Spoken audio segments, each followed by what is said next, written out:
नमस्कार, यथार्थ खबरमा तपाईहरुलाई स्वागत छ। आज दिनभरिका घटनाका साथ यहाँहरुमाझ उपस्थित भइसकेको छु। सुरु गरौं आज दिनभरिका समाचारका शीर्षकहरुबाट। राष्ट्रिय समस्या समाधान गरेर मात्रै निर्वाचनमा जानु उचित हुन्छ, पूर्व राजा शाह। जलवायु परिवर्तन, अत्याधिक गर्मीका कारण कफी उत्पादन घट्दै अन्तर्राष्ट्रिय बजारमा मूल्य वृद्धि। सिक्किमलाई स्विजरल्यान्ड होइन आफ्नै पहिचानले जोड्छौं, बालेन शाह।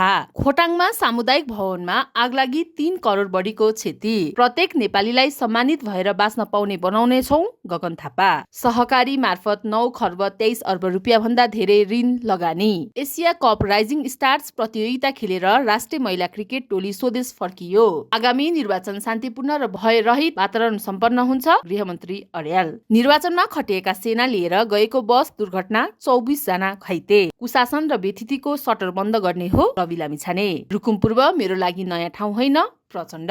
दर्शकबिन, तपाईहरुलाई आजको समाचार कस्तो लाग्यो त? यस्तै ताजा समाचारका लागि हाम्रो च्यानललाई लाइक, फलो, कमेन्ट गर्नुहोला। धन्यवाद।